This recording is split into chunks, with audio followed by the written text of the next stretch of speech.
Donc nouveau concept, je vais créer un tuto avec un template et un début de morceau pour avoir des idées. Vous en faites ce que vous voulez. Pour les plus chauds d'entre vous, vous pouvez me renvoyer le projet Ableton, les meilleurs projets que je recevrai, je ferai une écoute et une analyse dans un prochain épisode.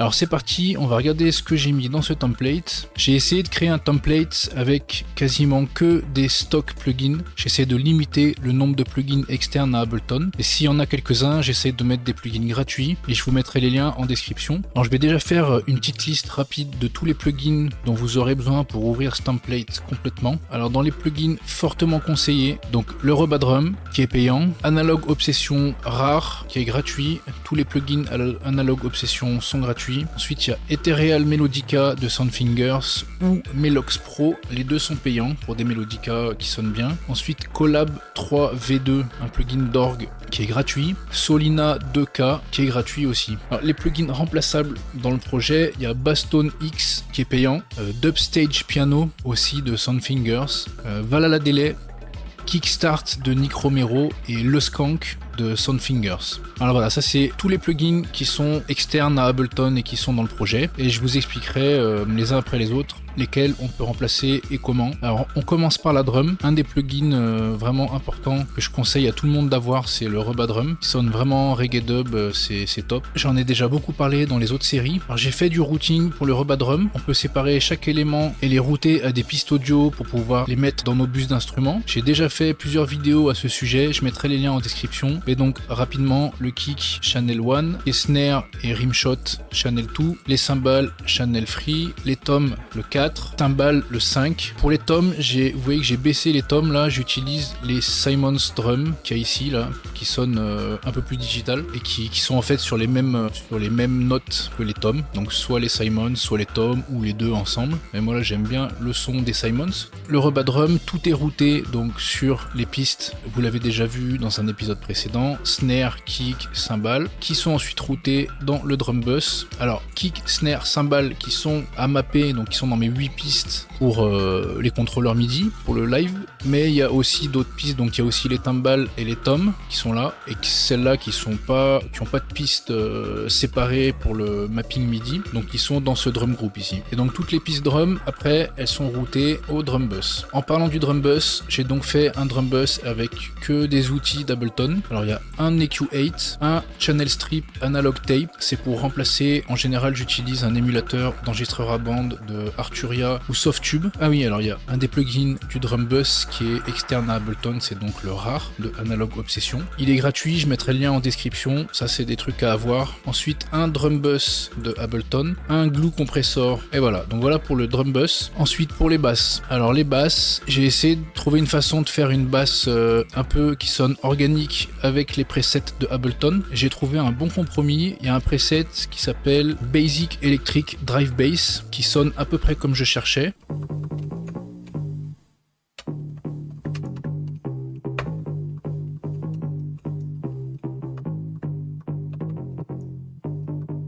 Qui manquait beaucoup de subs. Alors j'ai fait un layer avec un wavetable ici, donc il y a ça plus le wavetable, et là ça sonne beaucoup mieux.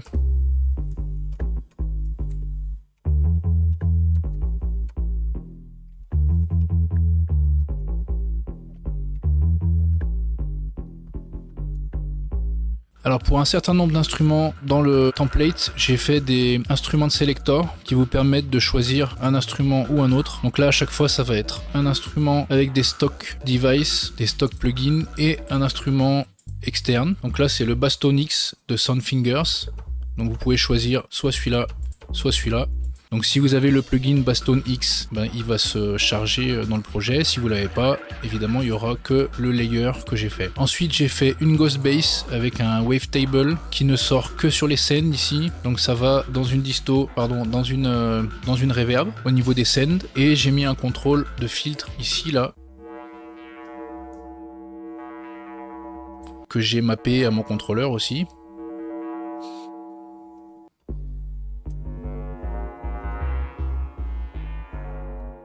Voilà, donc une Ghost Bass Alors sur le bus des basses, j'ai un kickstart de Nick Romero pour ducker la basse quand le kick joue. Donc ça c'est pareil, j'avais fait un tuto pour expliquer. Vous pouvez remplacer ce plugin par n'importe quel autre plugin de ducking ou avec un sidechain compression aussi, mais c'est pas l'idéal. Celui-là est vraiment bien parce qu'on peut gérer la plage de fréquence qui va se faire ducker par l'information du kick. Je vous conseille vraiment d'avoir ce petit plugin qui est excellent. Voilà, ensuite donc la piste de kick, la piste des snares, les cymbales. Alors dans les cymbales, j'ai rajouté un plugin, j'ai rajouté un drum rack pour avoir un espèce de shaker, voilà tout simplement. Ensuite pour les percus, je suis allé fouiller un peu dans les drum racks natifs d'Ableton et j'ai trouvé des trucs assez sympas.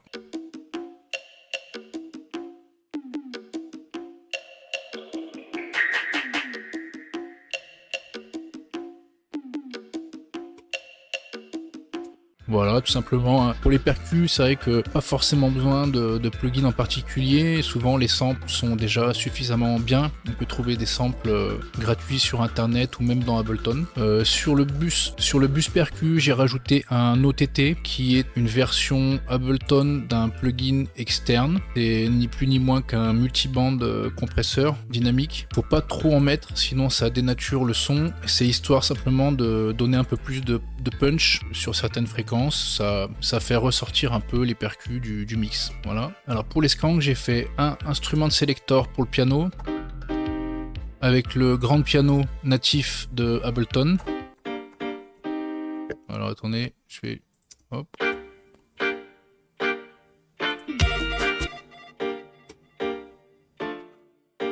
Et là on peut choisir donc soit le plugin soit le preset d'Ableton, soit le Dubstage piano.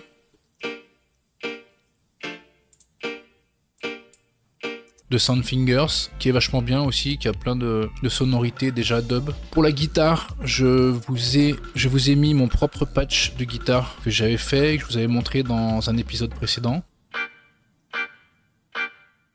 Pour le Organ Bubble, c'est Collab 3 V2, donc c'est un plugin gratuit que j'ai trouvé sur internet de SampleSon. C'est les mêmes qui font le Melox, le Melodica, et il est très bien. Il a pas beaucoup de presets, mais il sonne vraiment très bien pour un orgue. Alors dans les leads, donc Melodica, j'ai mis un instrument sélecteur, soit le Melox Pro, soit donc le Ethereal Melodica de Soundfingers aussi.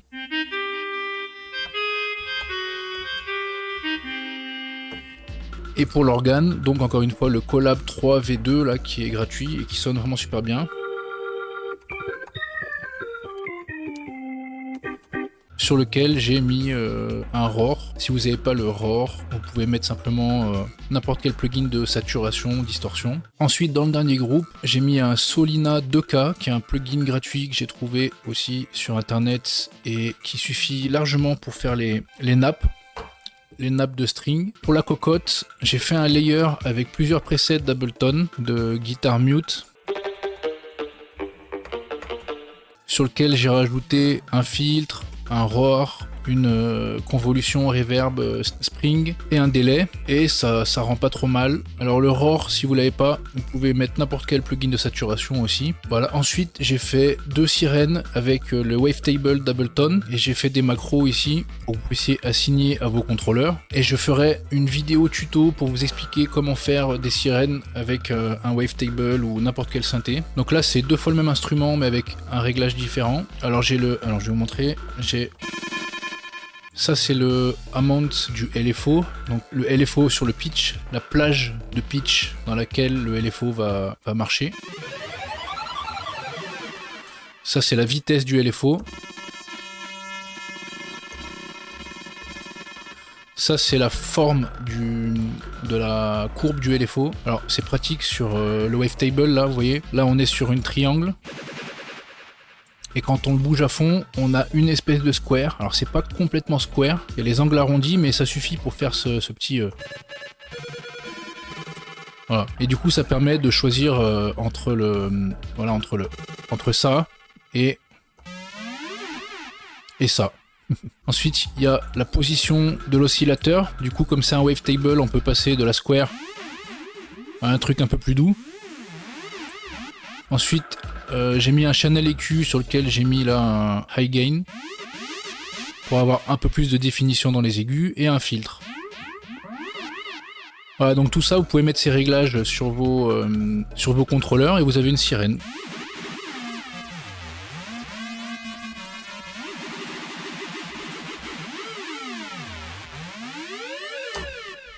Et voilà, on en a fini pour les instruments. Maintenant, on va regarder rapidement les effets. Alors, grâce à la convolution reverb de Ableton, on peut à peu près tout faire. Donc là, j'ai une big verb qui est une plate pour la snare. Alors, on va solo le drum bus. Voilà, c'est celle-là, là. Là, elle est sur tout le drum bus. Je trouve que ça sonne bien, ça a plus de patates. Donc voilà, une convolution pour la big reverb pour la snare. Ensuite, une spring. Alors, il y a toujours un limiteur à la fin. Hein. Une spring avec un dub filter plugin vachement bien à avoir aussi. Il y a JD Shield Drum qui en a fait un aussi sur son Patreon. Je vous mettrai le lien en description. Qui fonctionne très bien aussi, qui a plusieurs réglages, qui est un peu plus complet que celui-là. Alors la spring.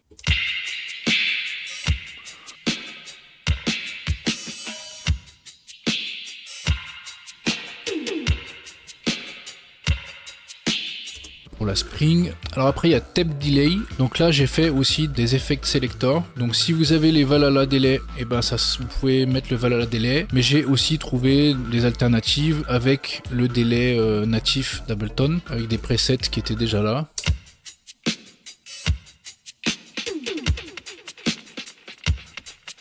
Voilà, donc soit le Ableton tape, soit le Valhalla tape. Donc vous pouvez switcher entre les deux. Pareil pour le délai digital, vous pouvez switcher entre le Valhalla ou celui d'Ableton.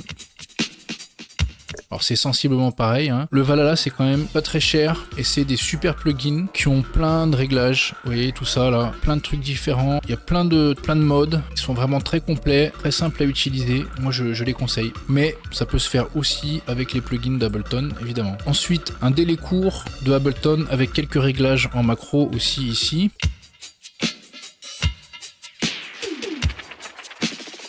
Donc le delay time bien sûr, moi je les ai mis là aussi.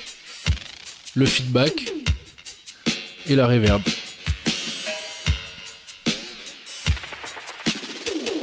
Voilà.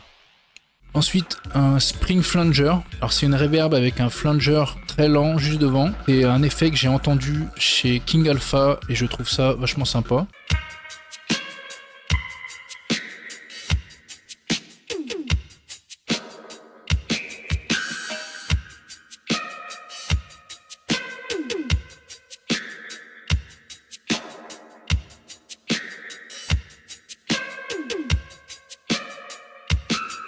Voilà, à chaque fois que la snare ou peu importe tape dedans, mais grâce au flanger, ça va donner une autre sonorité et c'est vachement intéressant. Ensuite, un phaser flanger tout simplement pour les cymbales en général. Et ensuite, la piste spring pour la ghost bass, où il y a tout simplement une spring dessus, et une piste room pour la room ambiance. Donc celle-là, vous voyez que je monte tous les bus, donc le drum bus, les basses, les percus, les skanks, les leads et le reste, ils sont tous à fond. Et ensuite on dose ici.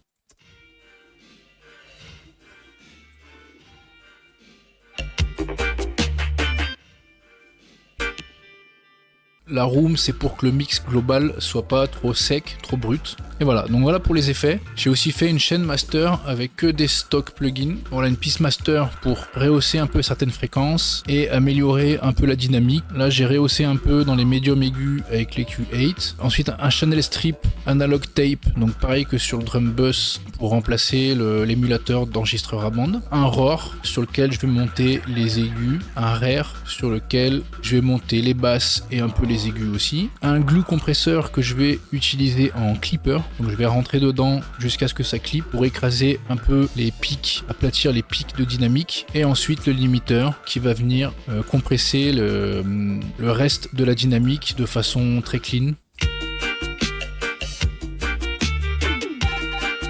Donc vous voyez, ça clip un petit peu ici. Et là, ici, il y a entre 0 et 3 dB, suivant si on met les effets ou pas. Voilà, faut pas qu'il y ait plus que ça, histoire de venir compresser un peu la dynamique du morceau, que ça ait un peu plus de patate, quoi. Et le restream, ça c'est pour OBS. Je vous mets ce template en description et des liens pour télécharger les plugins, les gratuits et les payants. Donc j'invite les plus motivés d'entre vous à utiliser le template et même les séquences là et essayer de faire un truc sympa avec, faites ce que vous voulez. Et puis envoyez-moi le résultat, envoyez-moi un projet Ableton et dans un prochain épisode on fera une lecture de ce que vous avez fait et une analyse avec les meilleurs morceaux que vous m'enverrez. Et on se quitte avec une petite démo du template avec mes contrôleurs.